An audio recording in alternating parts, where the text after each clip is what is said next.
કારણોસર મીઠાની ફરિયાદના અનુસંધાને અહીંયા આવેલા હતા. 3-4 ગાડીને બીજી મટીરિયલ ચેક કરતાં ઓવરલોડ હોવાથી ચલણ આપેલા છે, જે આપણે રજૂ કરેલા છે. 5 થી 6 ચલણ 90 હજારની મીઠાઈ પેન્ડિંગ કરેલી છે. સાહેબ, અહીંયા આગળ એ સિવાયની મીઠાની ગાડીઓ ખૂબ જ અને રેતીની ગાડીઓ અને માટીની ગાડીઓ ખૂબ જ ઓવરલોડ જાય છે. તેની પણ ઘણી બધી ફરિયાદો ઉઠાવી છે. આવનાર સમયની અંદર સાહેબ તમે અમની ઉપર કાયદાકીય પગલાં ભરશો? અમારા સાહેબની યાત્રી અને સ્પેશિયલ આના માટે જ મોકલેલા હતા.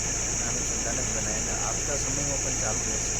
આ ઓવરલોડ કાર્યોને કારણે સાહેબ આ જે રોડ છે, કરોડો રૂપિયાના ખર્ચે જે બનેલા રોડ છે સાહેબ, 1 મહિના પણ નથી ટકતા, જેને લઈને આની પણ લોકોની માંગ ઉઠી છે કે આ જે ઓવરલોડ ગાડીઓ છે તેની ઉપર વહેલામાં વહેલી તકે કાયદેસરની કાર્યવાહી થાય એવી અપેક્ષા છે સાહેબ.